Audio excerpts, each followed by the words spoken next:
What's going on, guys? Glad you're tuning in. Today we're going to be checking out the Seiko SRPE57. I've had this watch now about 2 years and I'm glad I can showcase it for you guys. So let's hurry along here and check it out.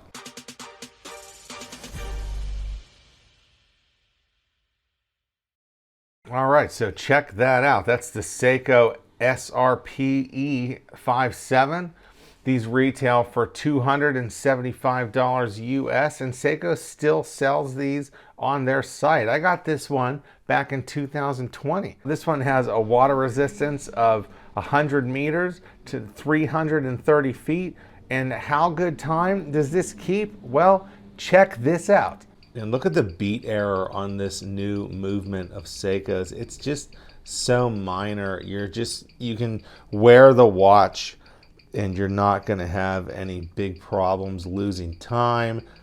You can wear this for months at a time, especially with having the day and the date on it. You're going to have to adjust the watch to fix the day on it. So with the seconds that you're losing with this beat error, you're not going to have to worry about it. You're going to have to worry about changing the day to fix the day once the day gets to a 30 or a 28 or another 30, so to speak. And you're just not going to have to worry about it. This is great movement by Seiko. You can't really complain. I mean, if it's keeping that good a time, it's going to be the day and the date that's going to mess your time up, never the watch not keeping good time.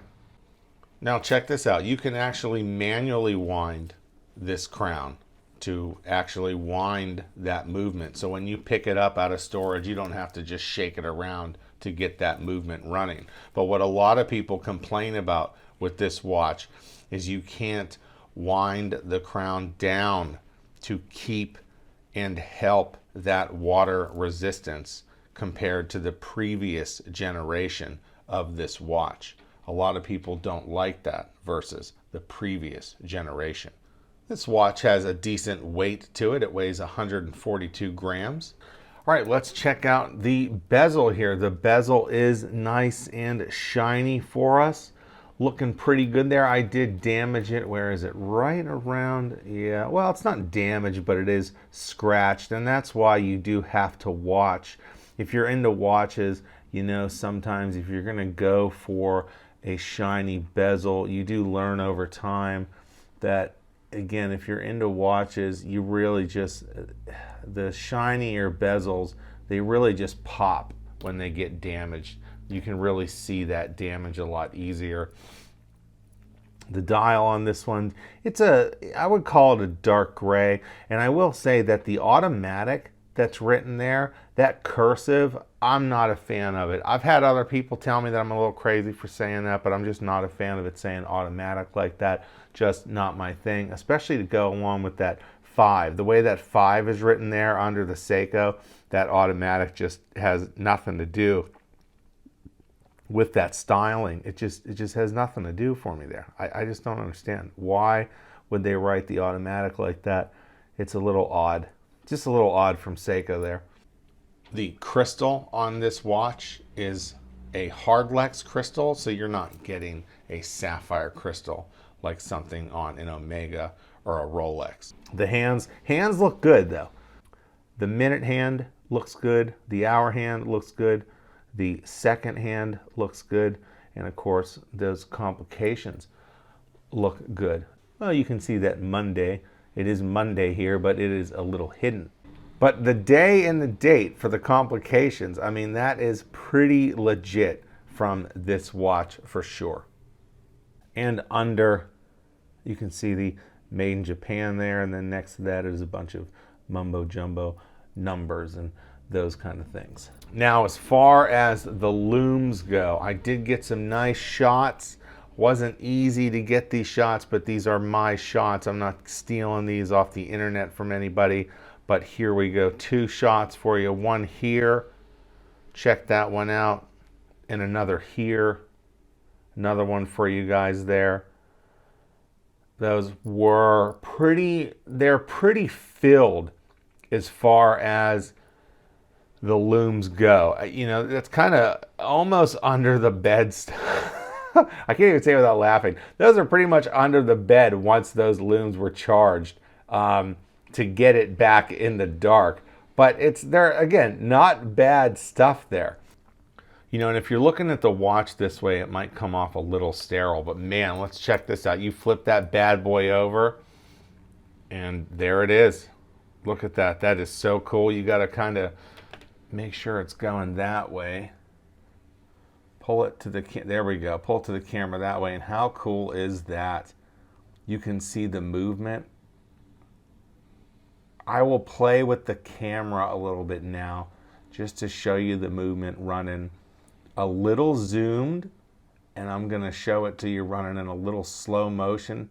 But man, hold on and check this out.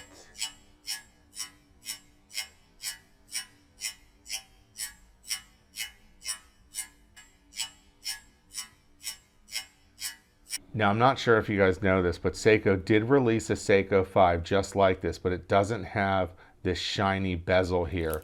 And when you go to turn it over, you're not seeing anything back here, because when they released it with that green NATO strap, they didn't put that see-through case back on there. So I'm wondering why they did that. I think that's kind of interesting. Now, let's keep talking about Seiko's movement here. Check this out. Now, again, this is a newer Seiko movement. Now, when I say newer, of course, I'm talking about 2 years newer now, of course. But check this out. It hacks. So you pull this, pow. That second hand stops. So that's pretty cool that they did that. Because that was like one of the big gripes people had with the SKX 007's movement, was that, oh, it doesn't hack. Oh, it doesn't hack, you know. So you got some beef from people way back then, but of course now people think those are much better watches. Some people do anyways. Let's talk about the bracelet on this one. For what you pay for it, it's kind of a normal bracelet, I should say. None of these screws that look like screws are real screws. You just pound them out. You just need something small, and you just pound them out in these little things. They just pop out, and then you just pound them back in there. You just need these little tools, and that'll help you get them in there. The bracelet's pretty nice. Can't really complain there. Now, as far as the clasp goes, once it's tucked in, like once it's locked, you're gonna have to push these both in to unlock it, which is nice. I don't even know if this extra little lock was necessary, but they added it anyway, and you could definitely say that was a nice add by Seiko. So overall, I definitely like this watch. Once again, I hate griping about it, but my biggest gripe is that automatic in cursive. Guys, Seiko, it does not need to be in cursive. Yeah, it's an automatic movement, but that just doesn't need to be in automatic. But that's where they went with it. Hey, that's definitely their business. That's where they went with it. So hey, that's just what they did.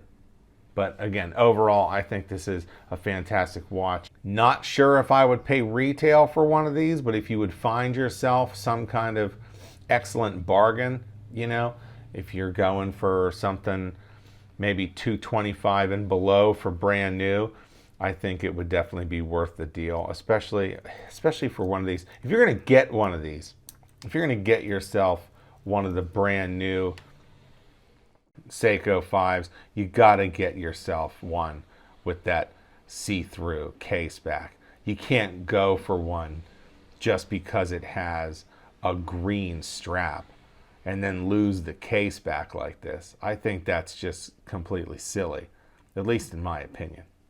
You know, overall, I think that was just a great watch. For $275 though, I think I'd wait a little bit. Like I said, I think I'd want to catch it under $225 if you can. I don't think these prices are rising as Seiko is still selling them. Although I think if you look on eBay, you are going to find people who are trying to sell this watch for 400 bucks and yada yada. So watch your wank, so to speak. If somebody has asked you to buy this for them, you might be finding secondhand sellers trying to sell this for higher than it's worth. Like I said, I would be trying to get this under retail value if I were you. As always, glad you guys could check out the channel. Hope you guys liked the video, and I'll see you next time on another episode.